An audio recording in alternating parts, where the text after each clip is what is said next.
Hello, नमस्कार।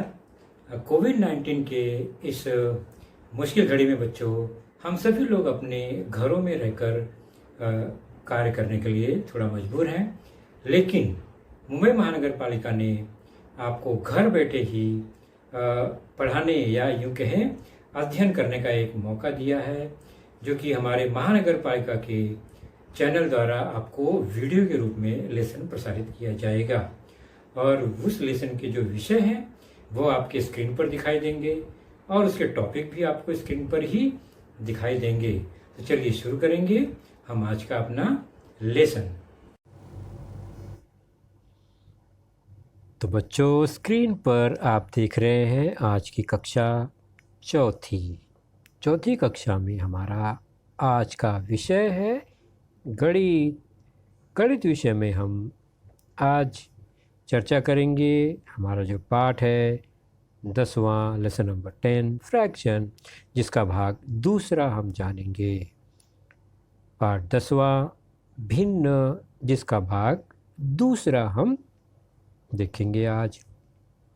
और मैं हूं आपका वर्चुअल मार्गदर्शक Ajay Kumar Maurya, MCGM virtual classroom Dadar से। चलिए, हमने अब तक जो समझा है थोड़ा सा उसको रिवाइज करेंगे। ध्यान से देखिए और समझने का प्रयास कीजिए। तो हमने देखा भिन्न क्या है। तो जब संख्याओं को अंश बटे हर के रूप में लिखते हैं तो उसे भिन्न कहते हैं। ये हमने अपने पिछले लेसन में जाना। तो जब भी संख्या इस तरह से दिखाई दे आपको, एक संख्या ऊपर, बीच में लाइन और नीचे अंश बटे हर के रूप में, तो इसे भिन्न कहते हैं। और पढ़ते हैं 4/5। यह है 5/9, 2/11, 54/42। तो ये सब क्या है? भिन्न है। जबकि केवल अकेली संख्या आपको जो दिखाई दे रही है 0, 10, 54, 27, ये भिन्न रूप नहीं है, क्योंकि ये अंश और हर या बटे के रूप में नहीं लिखा गया। ये हमने पिछले लेसन में देखा। तो आपने भिन्न पहचान लिया। उसके बाद हमने भिन्न को आकृति के रूप में जाना था। मान लीजिए एक यह आकृति है, उसको 9 टुकड़ों में बांटा गया है और उसमें 9 समान टुकड़ों में से 3 भाग रंगा गया है। तो रंगे हुए भाग को भिन्न के रूप में कैसे लिखेंगे? हम ये नहीं कहेंगे कि 3 रंगा गया है, कितने में से 3 रंगा गया है ये बहुत ज़रूरी है। तो कुल कितना है? 9। और कितना भाग रंगीन है? 3।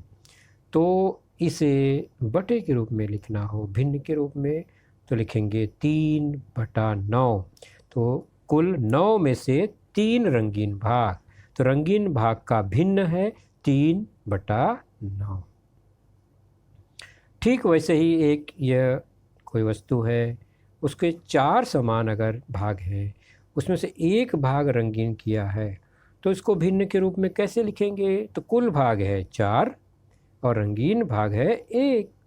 तो रंगीन भाग को भिन्न के रूप में लिखना है तो 1 लिखेंगे, कितने में से? 4 में से।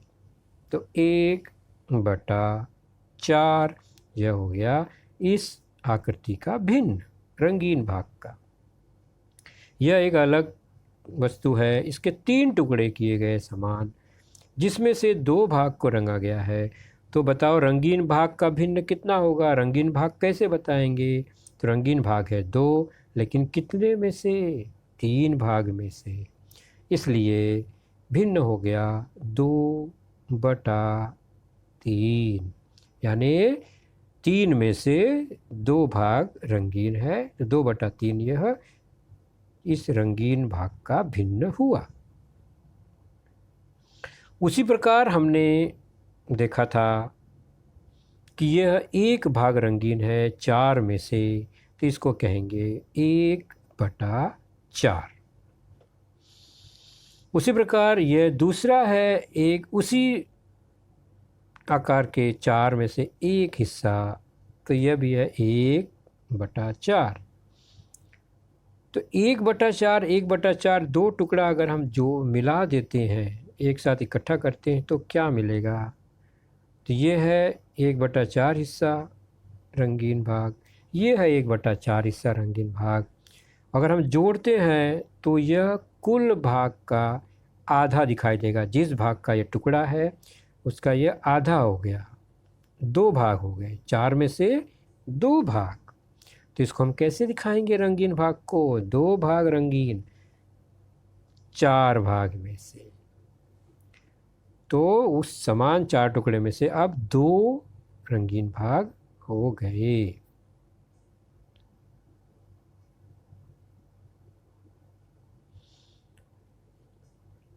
और हमने फिर सारणी पूर्ण किया था। आकृति देखकर इसी प्रकार आपने रंगा गया भाग का भिन्न बताया, उसको कैसे पढ़ते हैं वो बताया, और जो भाग रंगीन नहीं है उसका भी भिन्न हमने बताया, और फिर उसको कैसे पढ़ते हैं ये हमने देखा। उदाहरण के तौर पर यह एक आकृति है, कुल कितने भाग हैं और कितना रंगा गया है? तो ध्यान से देखेंगे तो 2 भाग रंगा गया है, कितने में से? 7 भाग में से। तो रंगीन भाग को 2/7, और रंगीन भाग जो नहीं है वह है 5, तो 7 में से 5 भाग, 5/7। तो ये हमने पिछले लेसन में इसको किया है, फटाफट हम देख लेते हैं। यहाँ पर 5 रंगीन भाग हैं, कितने में से? 12 में से, तो 5/12, और बचा हुआ सादा भाग जो रंगा नहीं गया है वह है 7 भाग, तो 7/12 हुआ। पढ़ेंगे 7/12। और यहाँ पर हम देख रहे हैं 6 भाग में से 4 भाग रंगा गया है, तो 4/6 हुआ, और सादा भाग 2 है, 6 में से 2/6 हुआ। आज हम देखेंगे पूर्णांक युक्त भिन्न। ये क्या है? भिन्न मतलब कोई ना कोई वो टुकड़ा होता है ना। हम देखते हैं जब भी भिन्न लिखा है तो वो टुकड़ा दर्शाता है, लेकिन हर भिन्न में टुकड़ा होता है क्या? क्या पूरा मिलाकर भी कुछ कोई भिन्न बन सकता है? चलो देखते हैं पूर्णांक युक्त भिन्न क्या है। उदाहरण के तौर पर यह सेव है, ध्यान से देखिए, 3 सेव है। कितने? आपसे कहा जाए कि इसको 2 लोगों में समान रूप से बांटना है। कितने लोगों में? 2 जन में। तो कैसे बांटेंगे? तो 2 जन में बराबर तो बटेगा नहीं, क्योंकि 3 सेव है। तो हम कर सकते हैं कि तीनों सेव को आधा आधा हिस्सा में बांट दें, 2-2 टुकड़ों में बांट दें। तो 2 में से 1 टुकड़ा ये है, और ये 2 में से 1 टुकड़ा ये है। तो ये टुकड़ा का भिन्न क्या बना? 1/2, यानी 2 में से 1। तो यहाँ 2 टुकड़े बन गए, 1/2, 1/2। दूसरा जो सेव है उसको भी ऐसे ही काटते हैं, तो यह भी 2 में से 1 टुकड़ा, 2 में से 1 टुकड़ा। तो आधे आधे टुकड़े के 4 टुकड़े हो गए। और तीसरे सेव को भी इसी तरह आधा, यानी 2 में से 1 टुकड़ा, 2 में से 1 टुकड़ा लिया। तो अब छोटे छोटे टुकड़े कर दिए। एक पूरे को हमने आधे आधे टुकड़ों में बांटा। अब बांटना हो 2 जन में तो कैसे बांटेंगे? तो एक व्यक्ति को आधा टुकड़ा दिया, दूसरे को भी आधा दिया, फिर दूसरे सेव में से आधा एक दिया, आधा दूसरे को दे दिया, तीसरे सेव में से भी आधा दिया और आधा दिया, यानी अब 2 लोगों को बराबर बराबर मिल गया। अब मुझे बताओ हर एक को कितना मिला? 3 आधा टुकड़ा मिला है। तो ये एक तरीका था कि आधा आधा करके हमने बांट दिया, तो 3 आधा टुकड़ा मिला। इसको ध्यान से आप देखो। अब हम चलते हैं दूसरे हिसाब से, यानी अगर 3 सेव को बांटना है तो वो कैसे बटेगा? पहला था कि हमने आधा आधा करके बांट दिया। दूसरा तरीका क्या है? ध्यान से देखो, सेव कितने हैं? 3। आधा आधा करके बांटना है, या मैंने एक सेव एक व्यक्ति को दे दिया, दूसरा सेव भी एक व्यक्ति को दे दिया, पूरा पूरा दे दिया। बचा कितना है? अभी 1 सेव बचा है। अब इसको कैसे बांटेंगे 2 लोगों में? तो मैं यहाँ एक ही बार करूँगा इसको आधा। आधा एक को दे दिया, आधा दूसरे को दे दिया। तो मुझे 6 टुकड़ा नहीं करना पड़ा, मैंने एक एक पूरा दे दिया और आधा बांट दिया बाद में, तो भी बढ़ गया दोनों को बराबर बराबर। तो हम क्या देख रहे हैं, एक पूरा और आधा सेव मिल रहा है यहाँ पर। और पहले क्या मिला, 3 बार आधा, यानी 1/2 3 बार मिला। 1/2 3 बार मतलब 1/2 में 3 का गुणा, और 3 से गुणा करेंगे तो 3 एकम 3/2 हो गया। तो ये हो गया 3/2 मिला एक जन को। और यहाँ दूसरे हिस्से में क्या है, एक पूरा मिला है और आधा मिला है एक जन को। तो एक पूरा और आधा और 3/2, दोनों तो बराबर ही हैं। 3 आधा टुकड़ा हो चाहे एक पूरा और एक आधा हो, तीनों तो समान ही है ना, दिख रहा है हमें। तो इसका मतलब हुआ क्या। अब सोचते हैं कि भाई आखिर इसका अर्थ क्या हो गया।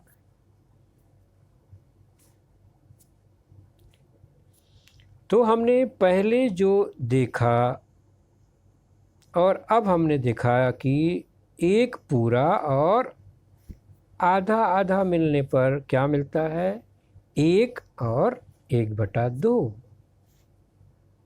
यानी एक पूरा और एक भिन्न है।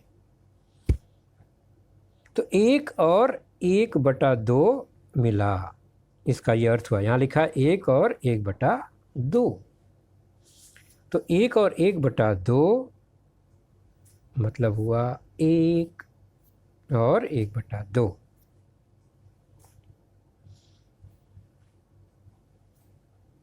तो 1 पूरा और 1/2 का मतलब हुआ 1 और 1/2। तो इस पूरे को पूर्णांक कहते हैं। क्या कहते हैं, पूर्णांक। तो 1 और 1/2 जो हमने अभी देखा, उसमें और हटा देते हैं या धन निकाल देते हैं तो कुछ इस तरह से हो जाता है। तो धन लिखो चाहे मत लिखो, वह एक पूरा है और बगल में 1/2 है। तो इसे कहते हैं एक पूरा मतलब एक पूर्णांक और 1/2। तो उसको दूर दूर न लिखकर पास पास लिखते हैं। तो ये एक पूर्णांक 1/2 इसको पढ़ा जाता है। क्या पढ़ेंगे, एक पूर्णांक 1/2, यानी ये हो गया पूर्णांक युक्त भिन्न। पूर्णांक भी है और भिन्न भी है। एक पूर्णांक है, 1/2 भिन्न है।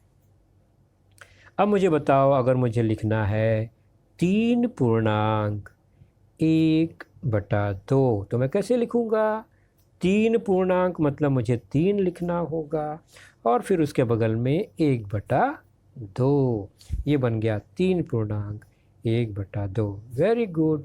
चलिए अब मुझे बताइए, अगर मुझे 4 पूर्णांक 3/5 लिखना हो तो मैं कैसे लिखूँगा। तो 4 पूर्णांक यानी 4 पूरा है और 3/5 भिन्न है, तो 3/5 इस तरह से लिखेंगे बगल में। तो ये बन गया पूर्णांक युक्त भिन्न। Very good. तो पूर्णांक युक्त भिन्न में एक संख्या पूर्णांक होती है, बगल में भिन्न होता है। तो चलिए पूर्णांक युक्त भिन्न को कैसे लिखा जाता है और उसे कैसे पढ़ा जाता है। यह भिन्न है क्या, 3 पूर्णांक 1/5। तो क्या है, 3 पूर्णांक 1/5। गणितीय भाषा में इसको कैसे पढ़ा जाता है, 3 सही 1/5। तो पूर्णांक को सही शब्द लिख के पढ़ते हैं। 3 सही 1/5। सही मतलब होता है पूर्णांक, 3 सही मतलब 3 पूर्णांक। तो अब मैं एक भिन्न लिखता हूँ, उसका अर्थ क्या है और उसको पढ़ेंगे कैसे। यहाँ लिखा है 6 और उसके बगल में 2/3। क्या अर्थ है इसका? 6 पूर्णांक है और 2/3 है भिन्न। 6 पूर्णांक 2/3। इसको वाचन कैसे करेंगे सही के रूप में? 6 सही 2/3। बिल्कुल बिल्कुल सही, वेरी गुड। चलिए अगला एक उदाहरण है, इसको पढ़िए। क्या लिखा है? 2 और 3/4 भिन्न है। इसका अर्थ हुआ 2 पूर्णांक। क्या है? 2 पूर्णांक 3/4। और पढ़ेंगे 2 सही 3/4। तो पूर्णांक अर्थ हुआ और सही उसको वाचन के रूप में पढ़ते हैं। तो अब देखिए यह भिन्न, और मुझे बताइए अर्थ और इसका पढ़ने या वाचन का तरीका। 7 है, 4/9 है। अर्थ क्या हुआ? 7 पूर्णांक 4/9। Very good. और वाचन क्या पढ़ेंगे इसको? 7 सही 4/9। वेरी गुड, आपने अच्छे से समझ लिया इसे। बच्चों जो जो घटक इसमें दिखाई देंगे आपको वीडियो में, ये ज़रूरी नहीं कि आप सारी वीडियो पूरा एक साथ देखें और फिर समझे, ऐसा कुछ ज़रूरी नहीं। आप एक एक घटक समझ लीजिए, उसके बाद जो छोटा छोटा उसमें हिस्सा है उसको रिवाइंड करिए और देखिए। अभी आपने पूर्णांक युक्त भिन्न देखा, उसको जब समझ में आ जाए फिर हम ये दूसरा घटक उसी के अंदर है, पाव, आधा, पौना, उसको देखेंगे। तो चलिए शुरू करते हैं। पाव, आधा, पौना, ये व्यवहारिक उदाहरण में हमने बहुत सारे शब्द ऐसे सुनते हैं। उसका अर्थ क्या होगा भिन्न के रूप में हम देखेंगे।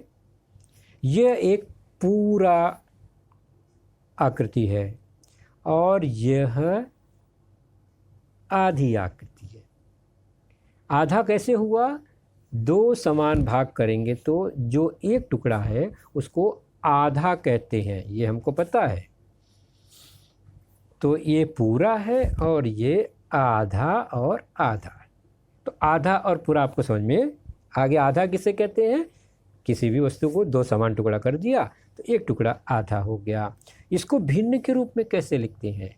तो आधा मतलब क्या? कितने में से एक टुकड़ा? ये 2 में से एक टुकड़ा है, इसलिए इसको 1/2 लिखते हैं भिन्न में, आधे को। तो जब भी 1/2 आपको नजर आए उसका मतलब, उसका अर्थ हुआ वो आधा आकृति है, कोई आधा। तो आधा मतलब 1/2।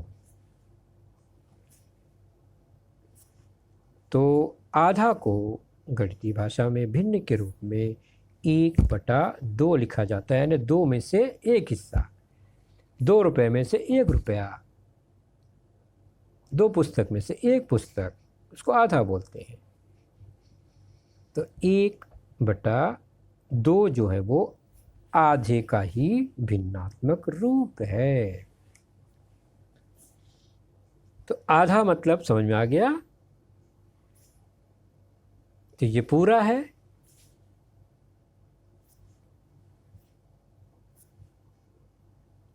और ये आधा है। अब आसानी से आप समझ गए पूरा और आधा। अब एक पूरा में 2 आधा होता है, ये तो इतना तो हिसाब लगा ही लिया आपने। अब मुझे बताइए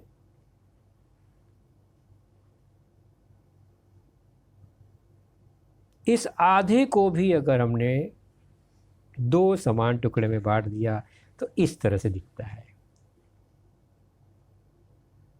और ऐसा करने पे पूरे टुकड़े का कितना टुकड़ा बन जाएगा? 4 टुकड़ा। 1 से 2 बना, फिर 2 से 4 हो गया आधा आधा करने पर। तो आधे से आधा किया तो 4 टुकड़ा बना। और ये प्रत्येक टुकड़े की आकृति क्या होगी? 4 में से 1। हमने जाना है ना इसको, ये 4 टुकड़े में से 1 टुकड़ा है। यह भी 4 में से 1 है, 1/4। यह भी 1/4, और चौथा भी 1/4 यानी आधे का आधा। तो 1/4 है ये आधे का आधा। इसको व्यवहारिक भाषा में कहते हैं पाव। हम कहते हैं ना पाव लीटर, पाव किलो। तो पाव मतलब होता है पूरे के आधे का आधा, या 4 टुकड़ा करने पर 1 टुकड़ा लेंगे तो उसको बोलते हैं 1 पाव। ये पाव पाव पाव 4 पाव मिलाएंगे तो 1 पूरा बन जाएगा। 2 पाव मिलाएंगे तो आधा हो जाएगा। 2 पाव को जोड़ो तो आधी आकृति के बराबर होता है ना। तो पाव मतलब क्या हुआ? पाव को गणितीय भाषा में भिन्न के रूप में 1/4 लिखते हैं। आधे को 1/2 लिखते हैं, पाव को 1/4 लिखते हैं।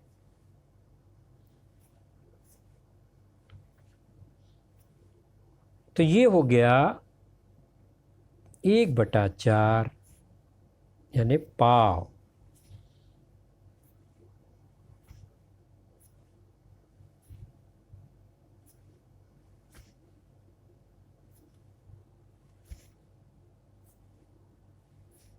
और हम देख रहे हैं यहाँ पर 2 पाव जोड़ने पर वो आधी के बराबर हो गया। 2 पाव मिलाने पर आधा हो जाता है। 1 पाव यानी 1/4, 2 पाव मिला के आधा हो गया 1/2। अब यहाँ पर देखते हैं कि अगर पाव पाव पाव ये जो आकृति दिख रही है, इसमें कितना पाव नज़र आ रहा है? कितना 1/4 नज़र आ रहा है? 3 पाव। और 3 पाव को क्या कहते हैं? 2 पाव को आधा कहते हैं। 2 पाव से आधा बन गया। 3 पाव से क्या बनेगा? तो 3 पाव मतलब कितना रंगीन भाग? 3 रंगीन भाग। कितने में से? 4 टुकड़े में से ये 3 है ना, तो 3/4। तो ये रंगीन भाग हो गया 3/4। 3 पाव, और 3 पाव को 3/4 लिखा जाता है भिन्न के रूप में। और व्यवहारिक भाषा में पौना कहते हैं। याद आ गया? पौना। पौना लीटर, पौना किलो। पौना किलो मतलब 1 किलो के 4 हिस्से करेंगे, यानी 3 बार पाव पाव पाव का वजन करेंगे तो पौना किलो। 1 पाव और मिला देंगे तो पूरा 1 किलो हो जाएगा। तो जो भी पौना होता है वो पूरे में से 1 पाव हमेशा कम होता है, तो वो पौना हो जाता है। तो 4 में से 3 हिस्सा, अगर 4 में से 4 हिस्सा हो गया तो वो पूरा हो जाएगा। तो पूरा होने में 1 पाव कम जो होता है उसी को हम पौना कहते हैं। तो कितना पूरा होने में 1 पाव कम है? 1 पूरा होने में 1 पाव कम है, इसलिए ये पौना है या पौना 1 है। तो पाव का मतलब 4 में से 1 हिस्सा, 1/4। आधा मतलब 2 में से 1 हिस्सा, तो 1/2। पौना मतलब 4 में से 3 भाग, 1 पाव कम, तो 1 2 और 3, ये हो गया 3/4। इसको कहते हैं पौन या पौना या पौने, अलग अलग हम भाषा बोलते हैं। तो ये पाव, आधा, पौना की आकृति हो गई भिन्न के रूप में। वैसे आप सवा, डेढ़, साढ़े यह शब्द भी सुनते हैं ना, ढाई, उसका भी आकृति का क्या अर्थ होता है उसको भी हम जान लेते हैं फटाफट। सवा, तो सवा क्या है? सवा जब भी बात आएगी बच्चों तो उसमें पाव जुड़ा होगा। जैसे कि ये 1 है पूरा, और ये क्या है? ये है पाव, 1 पाव है ना। तो उसको हम 4 में से एक टुकड़ा रंगीन है, 1/4 भिन्न के रूप में लिखेंगे। तो यहाँ पर हमें क्या दिख रहा है, 1 और 1/4, यानी पूरा 1 और पाव। तो जब भी एक पूरा होगा और उसके साथ एक पाव होगा तो इस तरह से यह भिन्न बन रहा है। याद आया क्या है ये? 1 सही 1/4 या 1 और पाव, 1 और 1/4, इसी को कहते हैं सवा। सवा मतलब क्या? एक पूरा होगा और उसके साथ एक पाव होगा। सवा किलो मतलब 1 किलो पूरा और उसके साथ पाव किलो। और सवा लीटर मतलब 1 लीटर पूरा और पाव लीटर। सवा रुपया मतलब 1 रुपया पूरा और 1 पाव, यानी आधे का आधा, यानी 8 आना और उसका आधा 4 आना, 1 रुपया और 25 पैसा, उसको सवा कहते हैं। तो सवा की बात जब भी आएगी उसमें पूरे में 1 पाव जब जोड़ते हैं तो बनता है सवा हमेशा। तो 1 धन 1/4 बराबर 1 सही 1/4, इसको भिन्न के रूप में लिखते हैं। तो अकेला है तो सवा, 1 और पाव है तो सवा। सवा 1 नहीं कहते हैं, सवा ही कहते हैं, क्योंकि 1 है तो सवा हो गया। अब क्या है यहाँ पर? यहाँ पर हम देख रहे हैं कि 2 आकृति पूरी है, 2, और उसके साथ है पाव आकृति यानी 1/4। तो 2 और पाव ये मिलाकर कितना हुआ? 2 सही 1/4, और इसी को कहते हैं सवा 2, यानी 2 पूरा और पाव उसके साथ एक्स्ट्रा ज़्यादा है। तो ज़्यादा होने पर ये हो गया सवा 2। पाव ज़्यादा है इसलिए सवा। किससे 2 ज़्यादा है? 2 और 2 ज़्यादा, और 2 से ज़्यादा तो सवा 2। 2 पूरा 1 पाव, सवा 2। तो 2 में 1 पाव जुड़ गया तो सवा 2 होता है। 2 धन 1/4 बराबर 2 सही 1/4।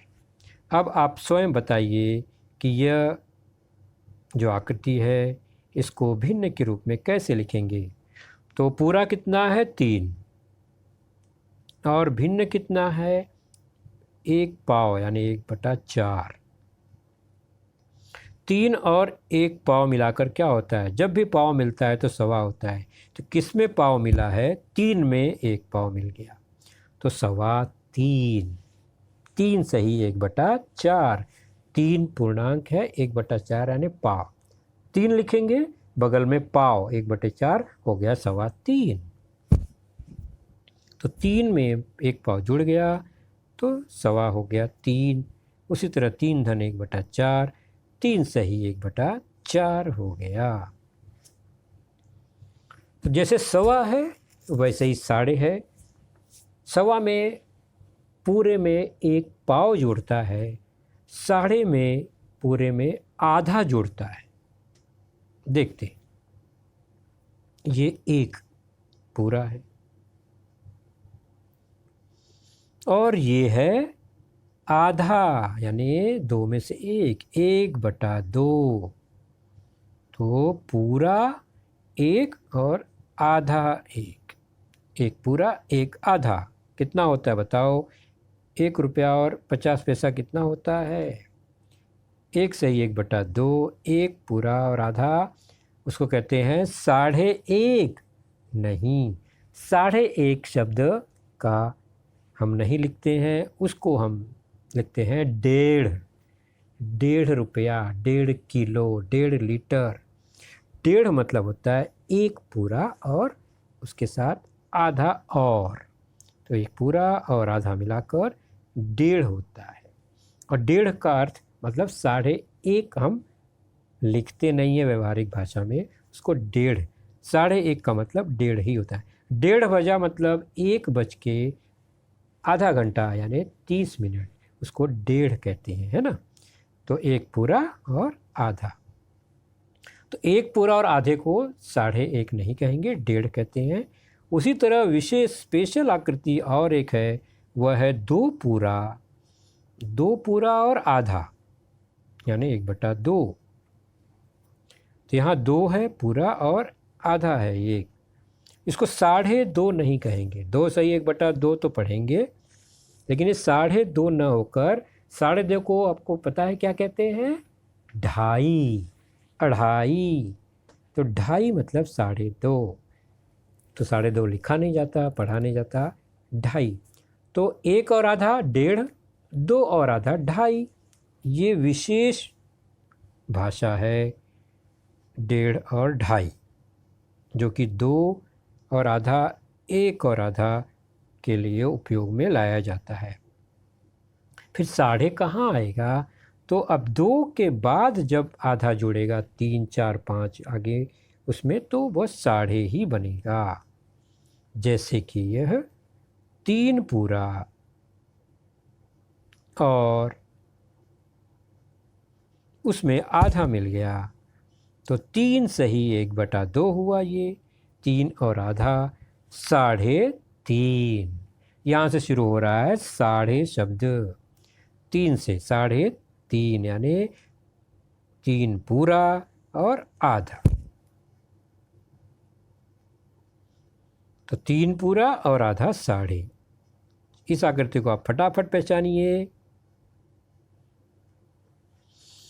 कितना पूरा है यहाँ पर? 4। और दूसरा भिन्न क्या है? 1/2, यानी 2 में से 1, यानी आधा। 4 और आधा अब आप पहचान गए होंगे। आधा है तो 2.5 लगेगा, 4 और आधा है तो 4.5। तो 4 में आधा मिलाने पर 4.5 बनता है। 4 धन 1/2 बराबर 4 सही 1/2, जिसको 4.5 पढ़ा जाता है। अब आ गया पौनी या पौना। पौना क्या था? पूरे में 1 पाव कम, इसलिए उसको पौना कहते हैं। पौना यानी उसमें 1 पाव नहीं है, पौना। शाब्दिक अर्थ देखो, पौना, पाव नहीं है। जैसे कि ये एक आकृति है, ये पूरा है, और ये आकृति में 1, 2, 3 पाव तो है, चौथा पाव नहीं है, 1 पाव कम हो गया। तो ये है 3/4 हिस्सा, 4 में से 3, यानी ये 1 पौना है। अब मुझे बताओ, 1 पूरा और 1 पौना मिलाकर कितना हुआ? ये क्या 1.25 है? क्या ये मिला 1 में पाव कम है? नहीं। अगर पाव और मिल जाता तो ये 2 बन जाता, 2 पूरा हो गया होता अगर 1 पाव और मिलता। तो पूरा होने पर कितना बन जाएगा, उस हिसाब से पौने को पढ़ते हैं। तो अगर पाव मिल जाएगा तो 1 और पौना मिलाकर कितना हो गया? 1.25। ध्यान रखो बच्चों, 1.25 क्यों पढ़ा मैंने? क्योंकि 2 में 1 पाव कम है अभी, यानी 1 पाव और मिल जाएगा तो 2 बन जाएगा। इसलिए इसको पढ़ते हैं 1 और पौना, मतलब 2 में 1 पाव कम, 1.25। 1 लिखा है तो 1.25 पढ़ने का, 2 और पौना हो तो 3.25 पढ़ने का, 3 और पौना हो तो 4.25 पढ़ना है। तो ये पूरा 1 और पौना मिलाने पर 1.25, 1 धन 3/4 बराबर 1 सही 3/4। अब पौने को और समझते हैं उदाहरण द्वारा। 2 पूरा है और ये है पौना, यानी 3/4 एक आकृति। तो बताओ कि अगर पौना और मिल जाएगा तो क्या बन जाएगा? पूरा 3। इसका मतलब 2 और पौना है यहाँ, जो कि 3.25 है। 3.25 क्यों हुआ? क्योंकि 3 में 1 पाव कम। तो 2 और पौना मिलाकर 3.25 है। 2 से ज़्यादा है तो 2.25 तो हम कहेंगे नहीं, ये 3.25 है। 3 से कम है 1 पाव, तो 2 और पौना मिलाकर 3.25। ठीक उसी प्रकार 3 और 1 पाव, 3 और 3/4, 3 और पौना, यानी 4 में 1 पाव कम, तो 3.25, 3 सही 3/4 को 3.25 कहेंगे। पूर्णांक से ज़्यादा 1, 3.25। तो 3 और 1 पाव बराबर 3.25। तो इसे आप आसानी से पहचान लीजिए फटाफट। 4 पूरा और पौना, यानी 4 से 1 ज़्यादा या 5 में 1 पाव कम, 4.25। समझ में आ गया आपको? अब एक स्वाध्याय है, फटाफट केवल भर देना है। वाचन कैसे करेंगे इसको? आधे, पौने, सवा के रूप में, और लिखेंगे कैसे? भिन्न है 2 सही 1/4। 1/4 मतलब पाव, 2 पूरा और पाव। 2 सही 1/4 है ये, इसको पढ़ेंगे 2.25, 2 और पाव। Very good. अगला है 8 सही 1/2, इसको पढ़ेंगे हम 8 और 1/2 मतलब आधा, 2 में 1 मतलब आधा। तो 8 और आधा को क्या करेंगे? 8.5। वेरी गुड, है ना आसान? प्रैक्टिस करने पे सब आसान ही लगता है।